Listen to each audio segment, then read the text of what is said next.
বাংলাদেশে নাকি গরুই নেই, গরু নাকি কে বা কারা আটকে রাখছে। তো আমি গোস্ত কিনতে গেছিলাম আজকে, তো তারা আমার বললো গরু নাকি কারা আটকে রাখছে। বলে যে সামনে রোজার ঈদ, কুরবানির ঈদ, আবার নাকি হিন্দুদের কোন পূজা, এই জন্য নাকি কোন মহল জানি গরু আটকে রাখছে। বাংলাদেশে নাকি গরু নাই, গরুর সংকট। তাই দেখেন এই কসাই সিন্ডিকেটরা, তো আমরা যারা সাধারণ মানুষ আছি তাদের উপর কিরকম জুলুম করে। এই গরুর মাংসটা 650 700, কিছুদিন আগে ছিল 750, আজকে আমি কিনতে যাই দেখি 800 টাকা কেজি। তো আপনারাই বলেন এই 800 টাকা দিয়া কোন সাধারণ মানুষ যারা কিনা নিম্ন মধ্যবিত্ত তারা কিভাবে গরুর মাংস খাবে? কিছু কিছু পরিবার তো আছে যারা শুধু কোরবানির ইচ্ছায় গরুর মাংস খাইতেই পারে না। গরুর মাংসটা তাদের কাছে স্বপ্নের মতো।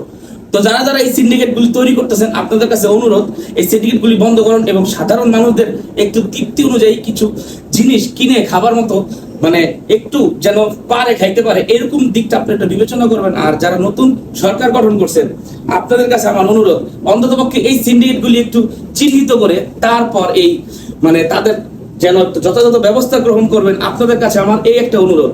এবং সবার আগে সাধারণ জনগণ দিয়েই আজকে আপনারা, তো আপনারা বিষয়টা একটু খেয়াল রাখবেন।